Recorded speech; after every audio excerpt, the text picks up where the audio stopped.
위나라 명제 황제 조예의 연호 태화 서기 227년에서 서기 232년 이 기간의 말기 때에 야 공손씨 조공 바쳐라. 공손씨는 만주의 요동 조선반도의 북한 땅을 다스리는 중국 위나라의 따까리인데 요즘 겁대가리를 상실하고 개깝치는 중이다. 내 조상이 황제 헌원이야. 요동태수 공손현이 말했다. 알겠습니다. 요동태수 공손현이 말했다. 송건이랑 무역을 한번 해볼까? 오나라 황제 송건이 말했다. 모피 말을 내놔라. 그럼 병사 1만 명 줄게. 여기 있소이다.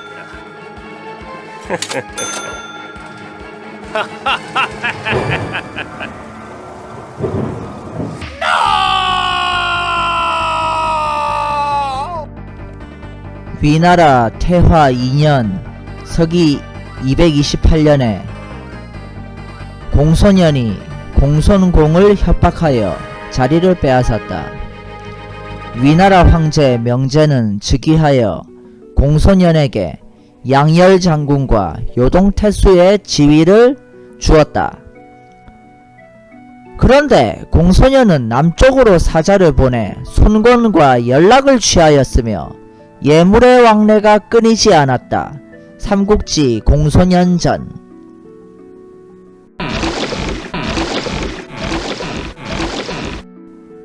공손씨는 어떤 세력인가?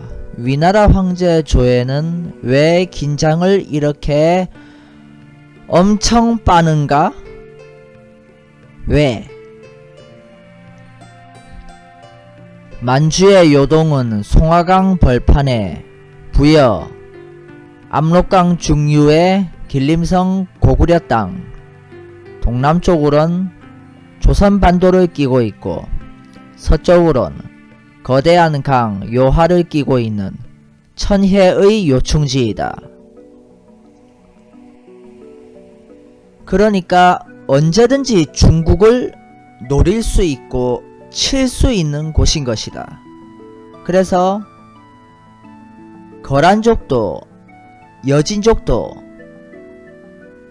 선비족도 바로 이 요서 혹은 요동을 기점으로 해서 중국 본토로 쳐들어갔었다.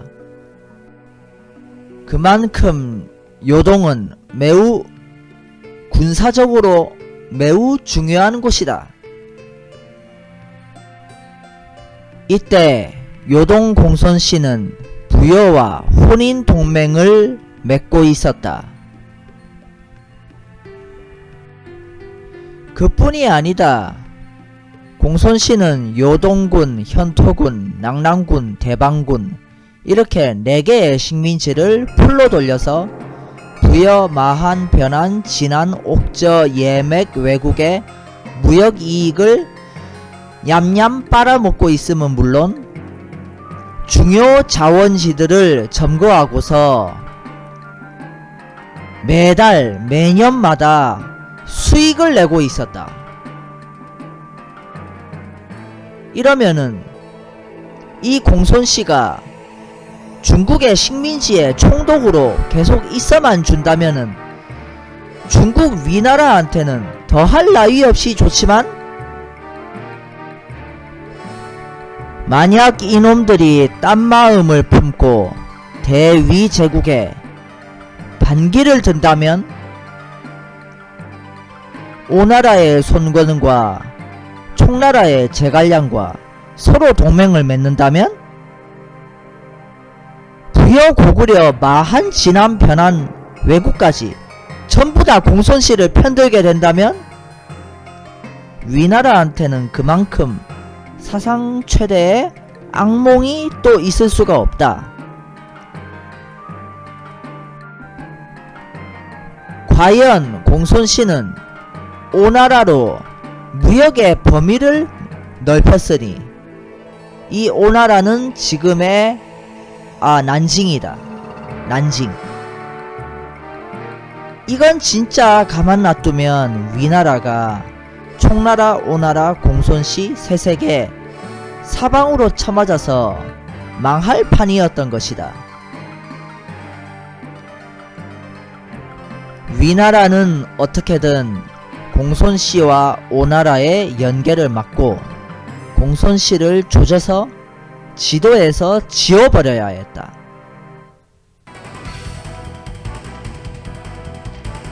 하지만 이 시기에 이런 재밌는 역사를 임용환, 침착맨, 이말년, 설민석 누구도 말 안한다.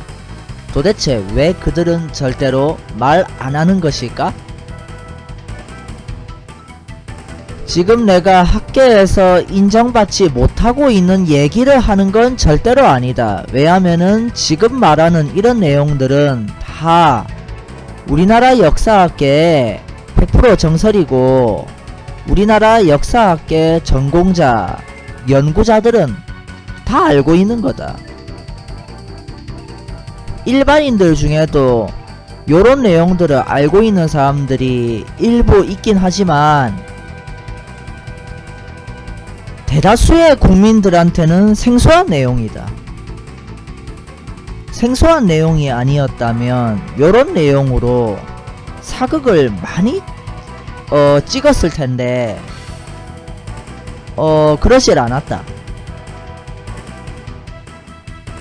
자, 다시 본래의 얘기로 돌아와서 위나라 황제 명제, 그러니까 조예는 자신의 부하 장군인 전예한테 명령을 내렸다. 전예 장군, 자네를 해군 장군으로 임명할 테니 산동반도에서 출격해 요동을 치도록 하시오. 하잇! 전예가 말했다.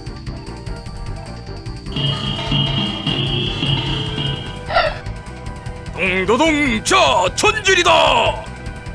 그런데 서기 232년 3월, 으앗!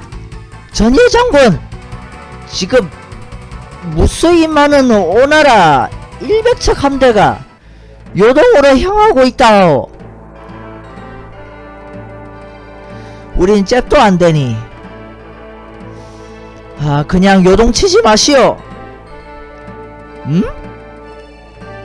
그랬다. 갑자기 상황이 변했던 것이었다. 산동반도 위나라 주민, 저쪽에 보시야!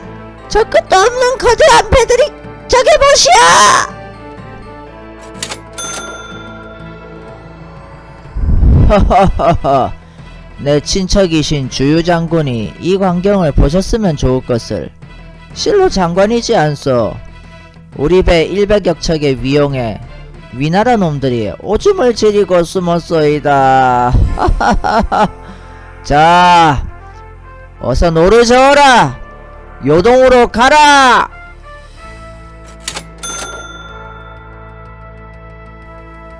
꺽. 장사로 돈 존나 벌었고 이제 돌아가자 카이. 낭랑 쪽 뱃길 선택 잘했다 카이. 현지의 사정은 황제가 아니라 현장 지휘관이 판단하는 법이다. 그러나 전예는 산동반도 근처 돌산들의 해병들을 매복시키고 오나라 사신단 100척이 요동이랑 무역 끝내고 돌아가는 걸 기다렸다. 서기 232년 가을 9월, 산동반도의 동쪽 끝에 성산, 이것은 그 돌산이다.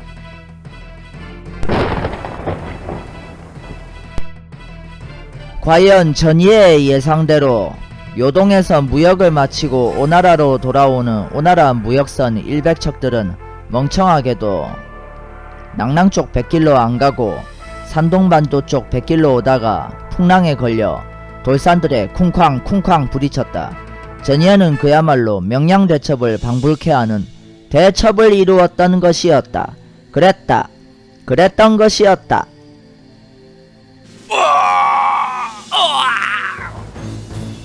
수많은 오나라 선단들이 풍랑으로 돌산에 부딪혀 박살나서 해변가로 떠밀려왔고, 배에 타고 있던 오나라 해군제독 주하도 해변가로 떠밀려왔다. 기다리고 있던 전야는 주하의 목을 댕강 베었다. 삼국지 5서 손권전의 기록.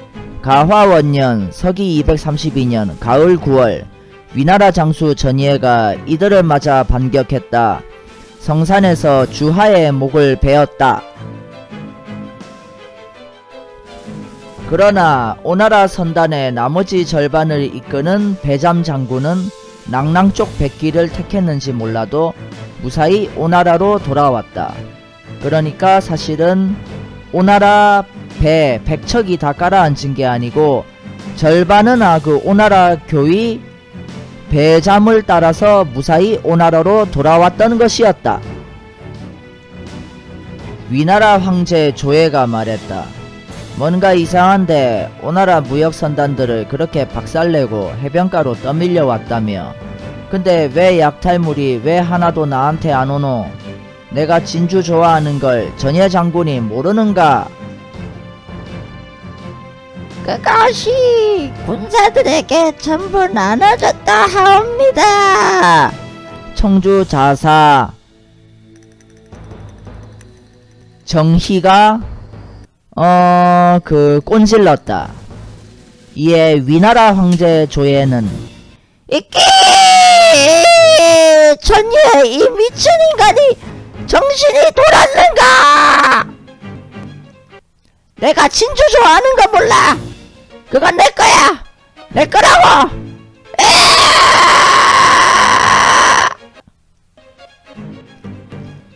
오나라 무역선 절반은 오나라에 무사히 도착했다. 오나라와 공손씨의 무역 동맹을 중간에 쳐서 끊는 것에 실패함은 물론 자칫하면 위나라가 사방에서 처맞을 위기에 놓였다. 뿐만 아니라 제일 중요한 건 오나라 무역선들이 풍랑으로 쳐부서져서 해변가로 떠밀려와서 많은 진주, 금은, 보화들, 무기들을 소닉이 양파링 흘리는 것 마냥 존나 흘렸음에도 전예가 그걸 장교들 졸병들에게 다 뿌려서 위나라 황제 조예는 진주 한 곳을 얻지를 못했다는 것이다. 그것이 위나라 황제 조예한텐 굉장히 중요했다. 전예는 찍혀서 아무런 포상도 받지 못하고 차디찬 식은 짜장면 대접을 받았다. 서기 232년 겨울 10월 오나라 무역선들이 오나라로 귀환했다. 요동태수 공소년의 사신이 배에서 내려서 손권에게 도착했다. 공손연과 오나라의 관계는 더욱더 두터워졌다. 오나라 황제 손권이 말했다. 공손연이 참으로 귀엽구나. 내 그를 연나라 왕으로 책봉할 것이니라. 이에 요동태수 공손연의 사신이 답했다. 감사하옵니다. 공손연의 속생각. 슬슬 불안해지네. 나 위나라에 완전 찍히는 거 아니야? 이래도 되는 건가? 진짜 이래도 되는 건가? 이래도 되는 부분인 것인가? 공소년은 위나라가 보복할까봐 쫄았다. 한편 그걸 전혀 꿈속에서도 모르는 손권은 서기 232년 오나라 연호로는 가와 원년 겨울 10월 손권이 말했다. 짐이 덕이 없는데 하늘로부터 명을 받았으니 아침 저녁으로 걱정하고 근신하며 휴식을 취하거나 수면을 취할 틈이 없는데 지금 요동의 연나라 땅의 왕 공소년이 오랫동안 위나라의 핍박을 받아서 우리 오나라에 충성을 하겠다고 이렇게 공소년이 사신 숙서와 손종을 보내 이렇게 과인에게 충성을 다하겠다는 표문을 보내왔소이다. 병들은 들으시오.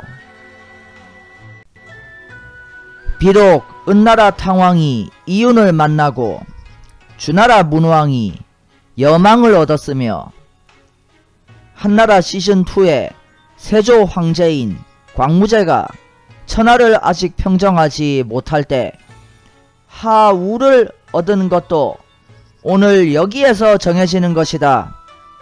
상서에서 군주 한 명에게 기쁨이 있으면 만 백성은 이것에 의지한다라고 하지 않았던가. 이에 과인의 뜻은 정해졌노라. 자, 태상, 장미,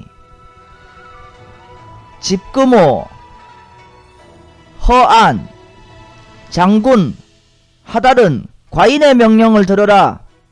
너희들을 사신으로 임명하노니 너희들은 요동으로 가거라. 병사 1만 명을 줄 것이니 금, 보물, 진귀한 물건과 구석에 모든 물품을 갖고 공소년에게 가서 짐이 그를 깊이 총애한다는 것을 알리도록 하라.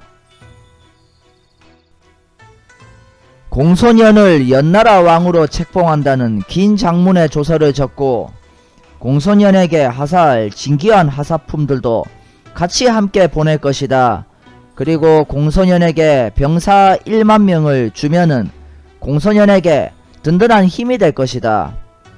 그리고 나서 공소년은 과인이 내릴 다음의 명령을 기다리게 할 것이다. 드디어 한나라를 멸망시킨 저 간사한 역적 조씨 가문을 모조리 도륙을 내버리고 제갈승상과 함께 천하를 바로 잡을 수 있겠군. 그럼 이미 제갈승상과 약속한 대로 중국을 동쪽 서쪽으로 갈라 나누어 먹으면 천하는 비로소 태평해질 것이다. 이에 오나라 신하들이 말하였다. 폐하! 공소년은 믿을 자가 못되옵니다. 이렇게 극진히 대접할 필요가 없사옵니다. 뒤통수를 치면 어쩌려고 그러시옵니까? 닥치시오. 깔깔깔깔. 이때가 위나라에겐 절체절명의 위기의 순간이었다. 까딱하면 지도에서 위나라가 송두리째 사라지는 참극이 벌어질 수도 있는 것이었다. 그러나 하늘이 위나라에게 내려준 천우신조인가. 이때 위나라를 치고 있던 총나라의 제갈량의 병은 악화되어 가고 있었다. 그리고 공소년의 요동군에선 그동안 공손씨 가문에게 아낌없는 후원을 한 여러 호족들이 우왕좌왕 야단은 법석거리고 있었다. 위나라 황제의 조서. 너희 요동현토 낭낭대방의 호족들과 관리들은 들어라. 어찌하여 오나라와 부하 내동하여 공소년의 역정모의에 가담하였는고? 정녕 죽고 싶은가? 내 놈들이 정녕 죽고 싶은 것이야. 지금이라도 바른 길로 돌아오라. 돌아오라. 고대 중국 기록 위략에 따르면 이 당시 위나라 황제 조예는 요동현토 등 공소년의 명을 듣는 군현들의 호족들과 관리들을 꾸짖으며 손권과 동맹하려는 공소년의 역정모의에 가담하지 말라고 고대 중국 기록 춘추와 공자의 논어를 들먹거리며 따끔하게 훈계하였다. 아울러 성산에서 오나라 장군 주하가 위나라에게 처발려 뒤진 것도 말해주며 위나라에게 깝치면 뒤진다는 것도 잊지 않고 말해주니 요동현토 등 호족들이 심히 위나라를 두려워하였다. 잠깐 여기서 요동현토 등 호족들이 심히 위나라를 두려워하였다는 건 위략에 나오는 게 아니고 이런 기록을 바탕으로 한 제 추측이에요. 그러자 요동군 태수 집무실에선 요동군 현토군의 호족들이 서로 아웅다웅하고 있었는데 어찌 위나라를 배반할 수 있단 말이오. 위나라는 천명을 받은 나라이고 태수 공소년님은 위나라의 신하요. 오나라는 멀리 떨어져 있는데 과연 위나라가 우리한테 쳐들어오면 그들이 제때 우리를 도와주겠어? 멀리 있는 저 오나라가? 해! 손권은 재물만 탐내는 자요. 무역만 하고 정작 우리 돕진 않을 거요. 우리 낭랑대방의 호족들은 위나라를 배신하는 것에 반대요. 공소년은 깊은 고뇌에 빠진다. 이를 어쩌지? 그 호족들이 그리 반대한다고? 이를 어쩌지? 아이고 이거 큰일 났네. 이때 제갈량 같은 사람이 요동군으로 와서 한바탕 토론 배틀 붙어서 설복시켰으면 좋았을 텐데 이때 요동엔 그만한 인물이 없었고 그만한 인물이 오지도 않았다. 서기 233년 3월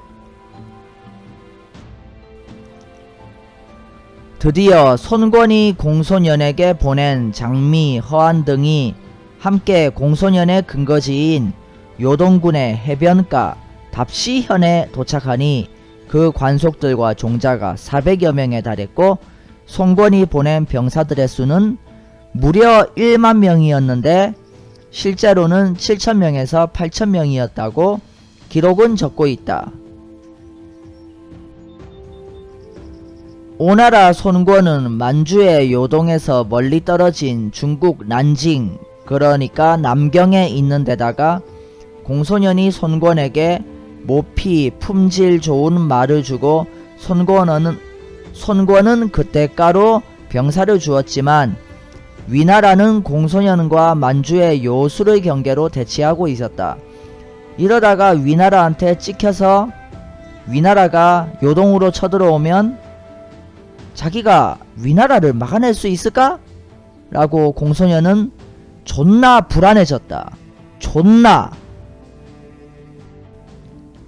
안되겠다. 쟤들을 다 죽여서 위나라로 택배를 보낼까? 그러면 위나라가 다시 우리를 받아주겠지? 라고 공소년이 말했다. 그러자 공소년의 책사인 상국 왕건이 말했다.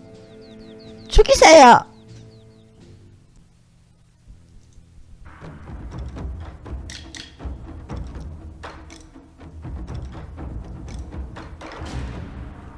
오나라 사신들이 말했다. 공소년은 오나라 황상폐하의 명을 받으시오.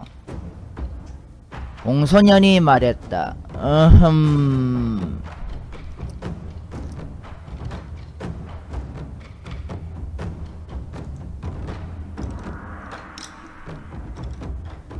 사신 장미, 허안, 하다리, 오나라 황제, 손권의 조서를 읽었다. 장미가 대표하여 오나라 황제 손권의 조서를 읽었다. 요동태수 공소년은 들으시오. 오나라 황제 손권 폐하의 조서를 지금부터 읽겠소이다.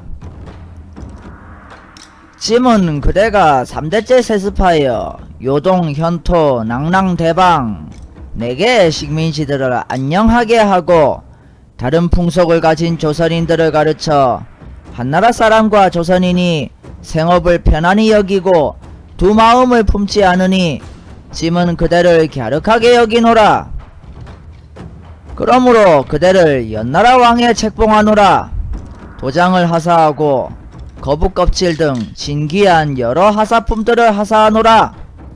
요동태수 자리는 그대로 하겠노라.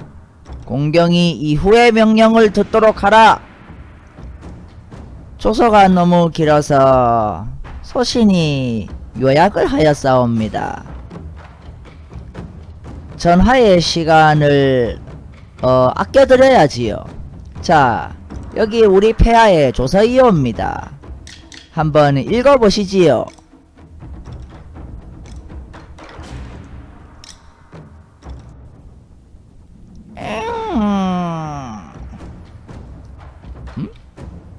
뭔가 분위기가 이상한데?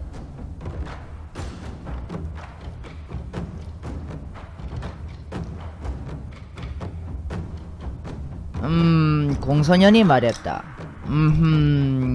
하하하. 여러분들을 위해 연애를 준비했소이다. 자, 일단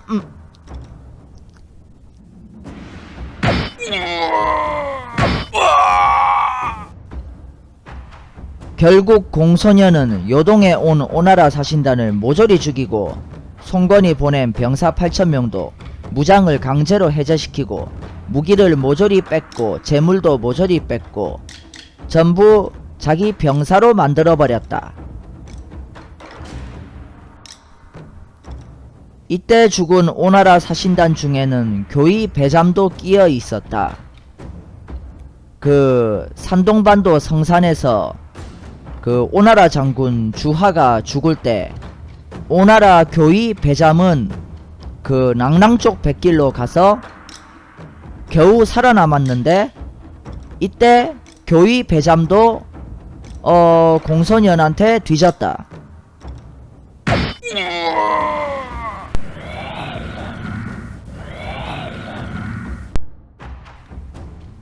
위나라 황제 조예가 말했다.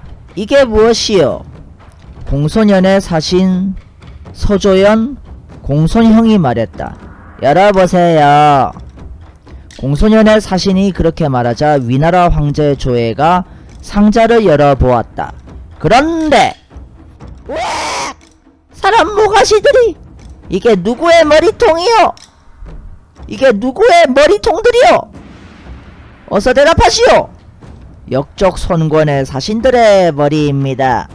그 중엔 전예 장군이 수급을 베지 못한 오나라 장군 배잠의 수급도 있사옵니다. 껄껄껄껄껄껄껄. 내 공소년의 죄를 용서해 주겠노라. 다시 우리 연맹 들어와서 사료 받아 먹으세요. 황혼이 망국가옵니다. 아!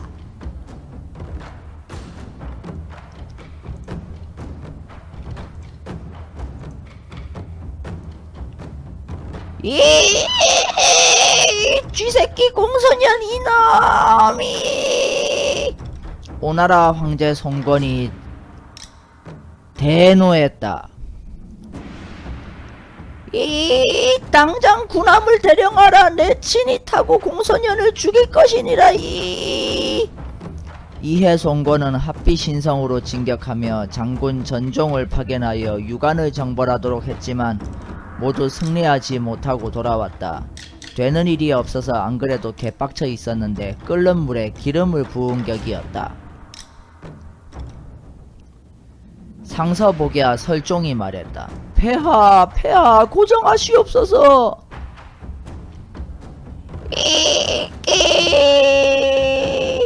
짐의 나이가 60으로 세상사의 어려움과 쉬움을 맛보지 않은 것이 없었는데 근래에 쥐새끼에게 마음대로 다루어지니 노기가 산과 같이 오르게 하는구나.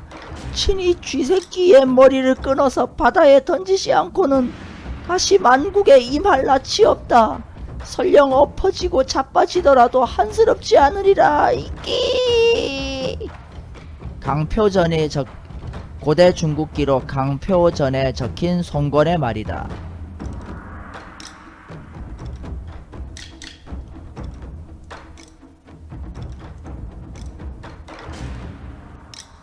이것은 당시 손권이 공손연에게 내렸던 조서의 내용이다. 고대 중국 기록에 다 적혀 있는 거다. 그대를 연나라 왕에 책봉하고 사지절수 대상장미가 그대에게 세수와 책서 금호부 제1에서 제5 죽사부 제1에서 제10을 하사한다. 그대에게 현토를 내리고 백모를 깔며 이에 그대는 거북의 껍질을 새기고 내려준 총사 사직을 쓰도록 하라.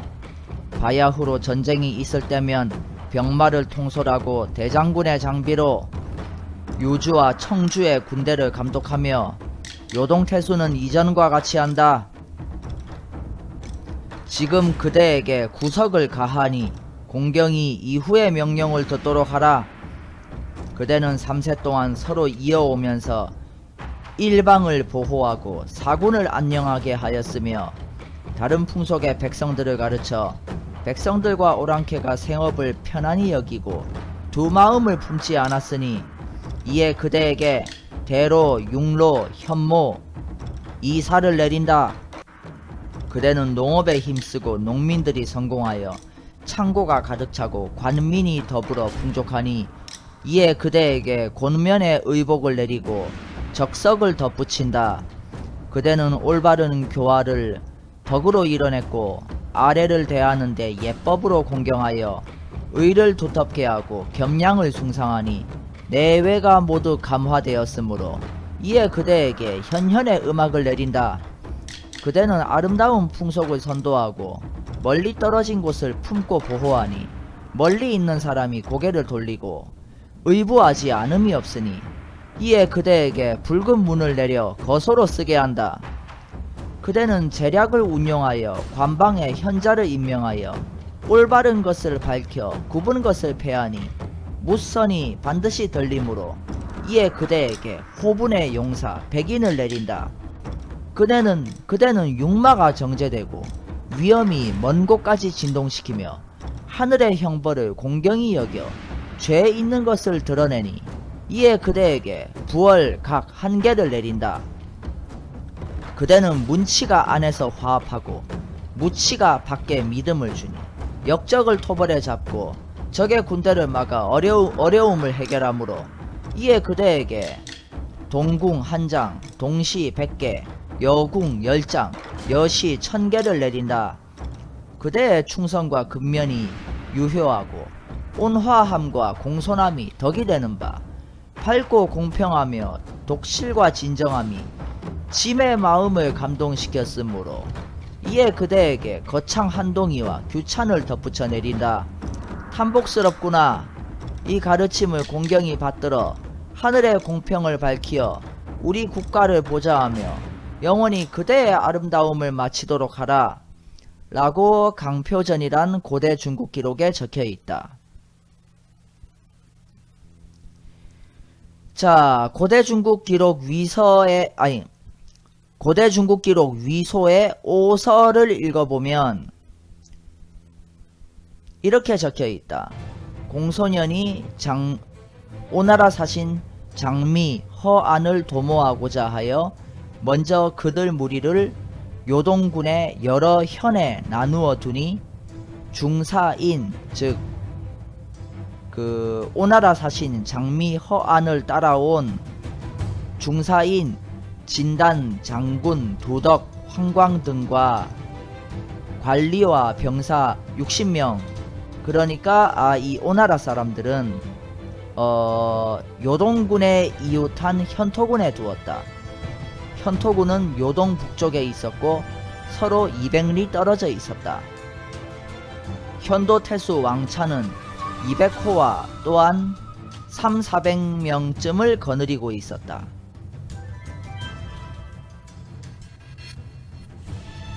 그러니까 그 당시의 상황을 이렇게 구성해 볼 수 있다. 한편 요동군 옆마을 현토군에선 현도태수 왕찬이 말했다.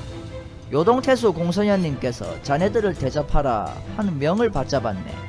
자네들은 민가에 처박혀 사시게. 그러자 오나라 사신단 일행인 진단, 장군, 도덕, 황강 네 사람이 말했다. 이보시오. 근데 왜 우리 병사 60명은 전부 데려가는 것이오? 어디로 데려가는 것이오?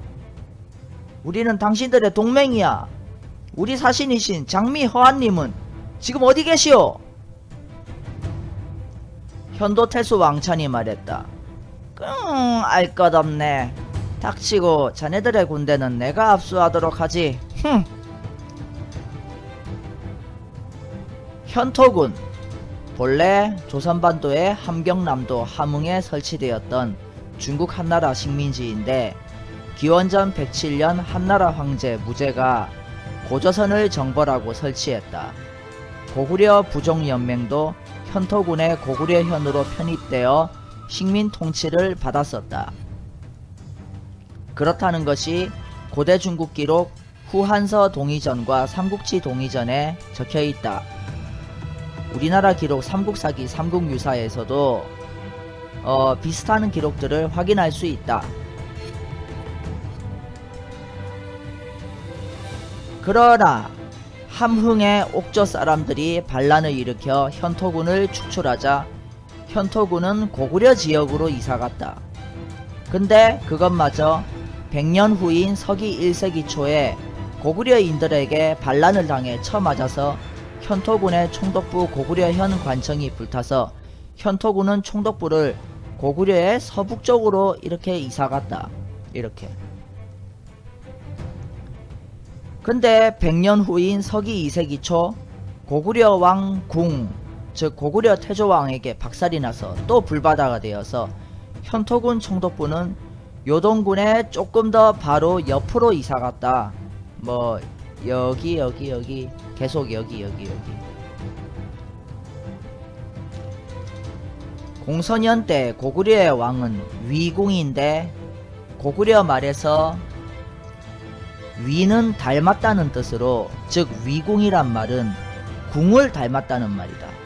궁은 누구인가? 즉 현토군을 박살낸 고구려 태조왕을 닮은 태조왕 2세라는 뜻이니 태조왕의 이름이 바로 궁이다. 위궁은 반중적인 성향을 가진 중국을 반대하는 성향을 가진 고조선의 옛 땅을 되찾으려는 그런 성향의 인물이었음을 알 수 있다. 위궁이 죽고 나서 붙여진 시호가 바로 동천왕이다. 그런데 위궁, 그러니까 고구려 동천왕에겐 또 다른 이름이 있었다. 삼국사기 고구려 본기 동천왕 편을 보면 동천왕의 다른 이름은 우위거라고 나온다. 우위거. 이 위자를 좀 더 앞으로 밀면 위우거가 된다. 고조선의 마지막 왕 이름은 우거이고 성은 위씨이다. 곧 위우거가 된다.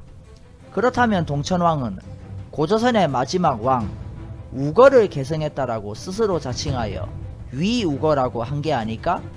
아니면 우위거라는 고구려 말은 뭐 고구려 말로는 뭐 우웨이쿠라고 뭐 발음했을 수도 있는데, 하여튼 우위거라는 고구려 말은 혹시 고조선하고 고구려에선 이집트의 파라오나 로마의 카이사르처럼 왕을 뜻하는 칭호가 아니었을까?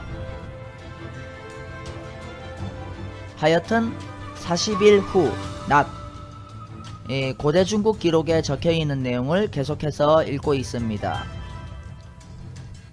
진단이 말했다. 더 이상 참을 수 없다.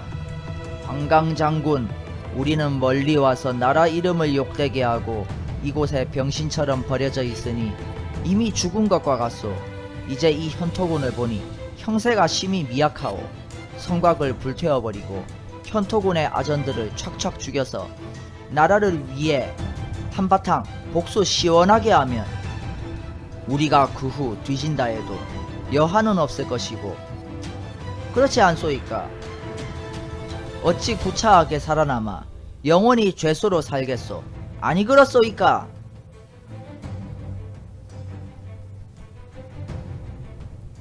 그러자 황강이 말했다. 옳소이다. 그럼 속닥. 다 들려. 엿듣는 사람이 있었다. 그 엿듣는 사람은 바로 장송이라는 자였다.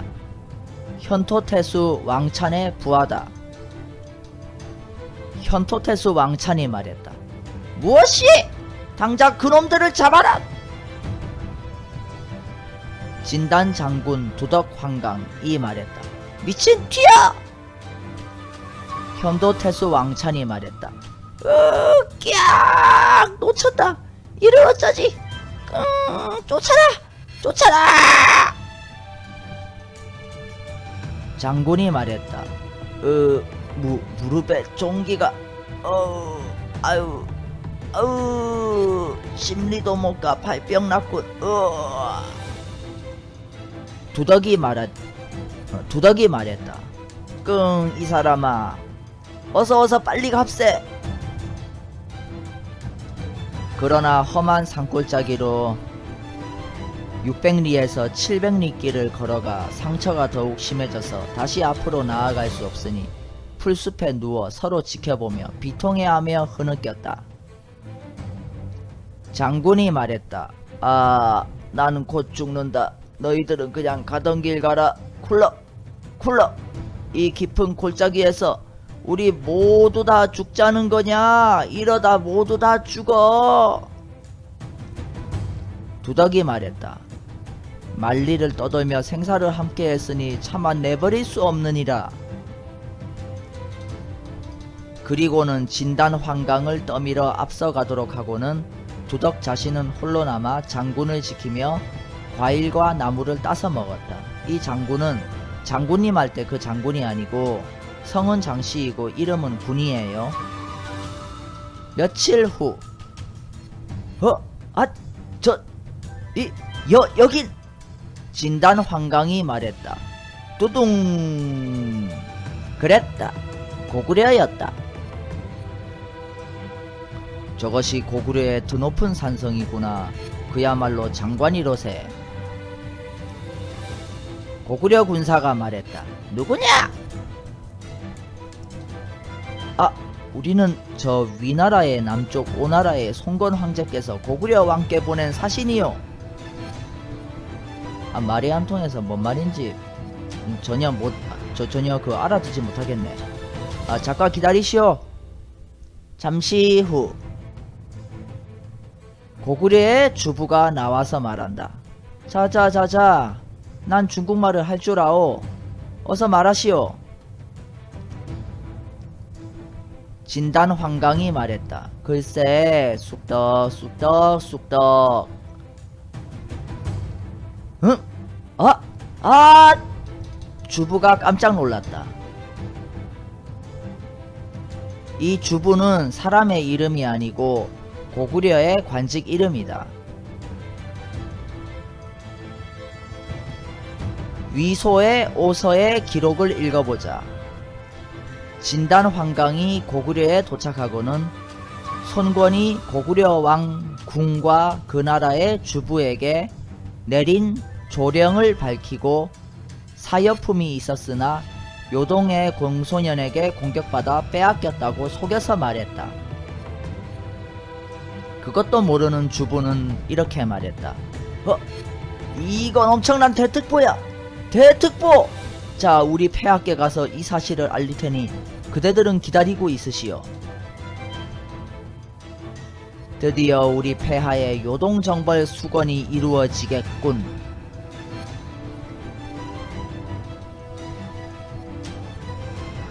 환도성 고구려 왕궁. 고구려 왕 위궁, 그러니까 고구려 동천왕이 말했다. 그것이 정말이요. 오나라 황제 손재리, 아니 손권이 나와 동맹을 맺고 싶다고 편지를 보냈다고.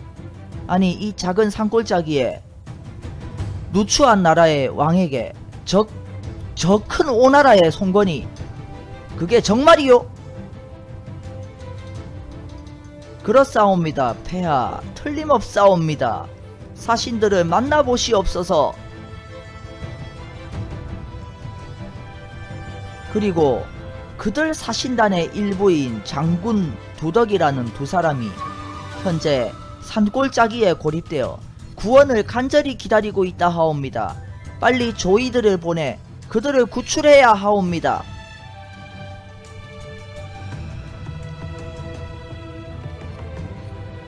이것은 고구려의 고분벽화에 그려져 있는 중국 한나라의 무술 수박도이다.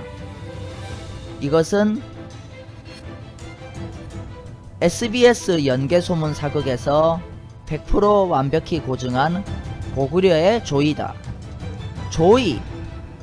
조이는 고대 중국 기록 삼국지 동의전에 따르면 고구려에서 왕 또는 귀족 보스들인 대가의 휘하에 있었다는 가신적 성격의 하위 직책으로 귀족들의 자제들이며 마을을 향도하는 매우 높은 직급으로 귀족 보스들의 그 아들들로서 그 보스 베이비들이다. 신라의 화랑과도 같다고 추정하는 학설도 있다. 상상의 폭을 넓히면 이들은 고구려의 청소년단으로 신라의 화랑과 같은 것으로 이 수련 과정을 거치면 높은 관직에 오를 수 있었고 고구려의 특수부대 같은 막강한 전투력을 발휘했다라고 우리나라의 저명한 역사학자 단재 신채호가 일제시대 때 그렇게 상상하는 연구를 발표했는데 꽤 일리가 있다고도 할 수 있겠다. 조이들은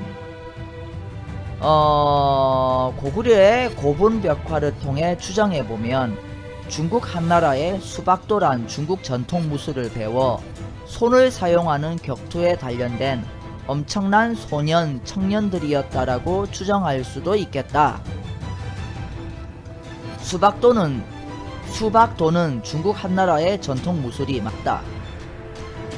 근데 미래의 한국에선 이 수박도가 태권도의 조상이라고 날조되어서 영원한 고통을 겪고 있다. 수박도, 그랬다. 수박도였다. 그랬던 것이었다. 고구려 왕 위공이 말했다. 그렇다면 당장 조이를 보내서 그들을 구출하시오. 근데 손권 황제가 보낸 편지라든가 뭔 선물이라든가 그런 건 없어? 그러자 고구려의 주부가 말했다. 그것이 요동의 공소년에게 도중에 약탈을 당해 다 뺏겼다 하옵니다. 공소년이 이 추악한 한나라놈! 산골짜기 장군 두덕 두 사람이 말하고 있었다. 배고파. 헬프미. 타다다다다다다다. 저기 있다. 조이들이 말했다. 그대들은 누구시오? 우리들은 고구려의 조이요. 자, 우리 고구려 태왕폐하를 만나러 가십시다. 이때 고구려에서 왕을 태왕이라 불렀는지는 확실하지 않다. 확실한 건 광개토 때에는 고구려 왕을 태왕이라 불렀던 건 맞다. 근데 고구려에서 왕을 통상적으로 태왕이라 불렀는지는 확실하지 않다. 근데 우리나라 고구려 사극들에서는 맨날 태왕폐하 그런다. 뭐 태왕이란 칭호가 뭐 있었을 수도 있지. 뭐 대왕보단 태왕이 더 멋지잖아. 자, 고대 중국 기록 위소의 오서의 기록을 읽어보자.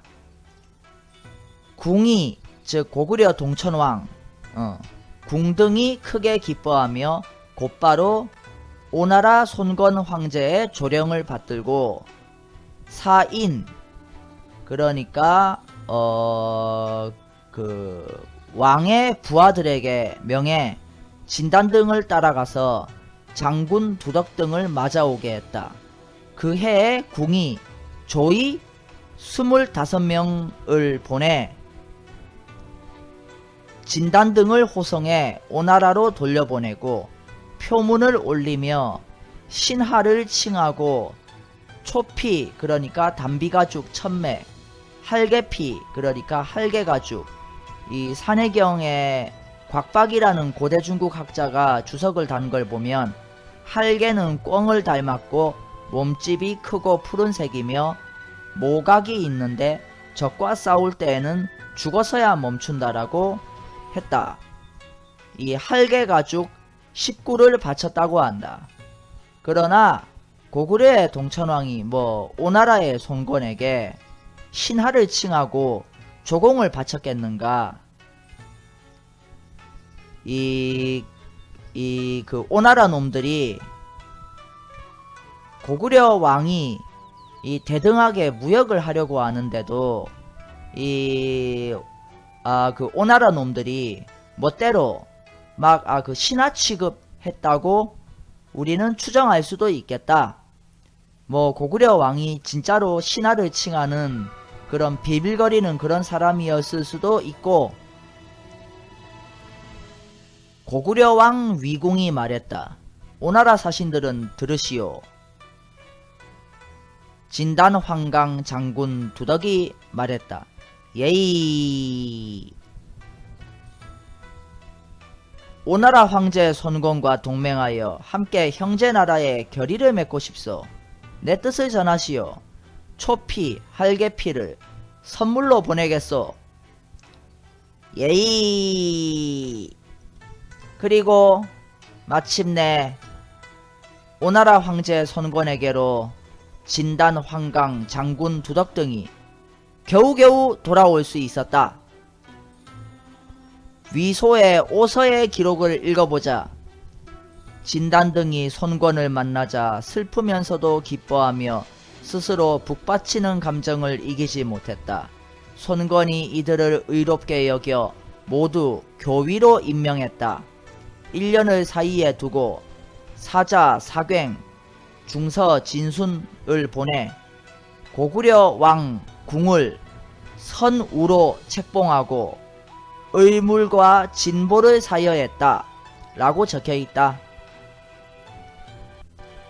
그리하여 오나라 손권은 꽁 대신 알먹기로 공소년 대신 고구려와 손을 잡아서 새로운 무역로도 확보하기로 한다. 고구려는 산골짜기를 잘 넘는 과하마라는 말이 특산품인 것은 삼국지 동의전에도 적혀있으니 아마 당시 손권도 고구려의 말을 수입해서 위나라와 평원에서 한바탕 잘 싸워볼 수 있으리라 기대했을 듯하다. 오나라는 해전에선 강하지만 육전에선 약했다. 오나라는 위나라를 상대로 빈번히 북벌했으나 맨날 처발렸던 것이 바로 그런 것을 증명한다.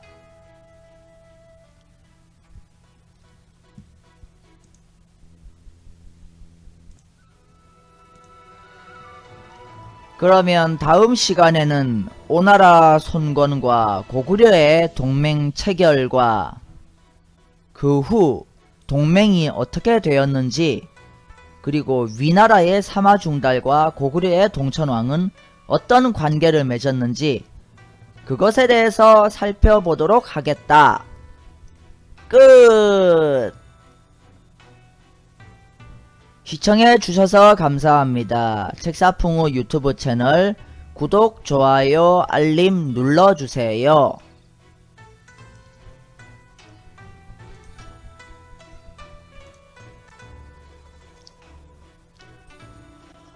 책사풍우 후원금 계좌 안내입니다. 후원 부탁드립니다. 감사합니다.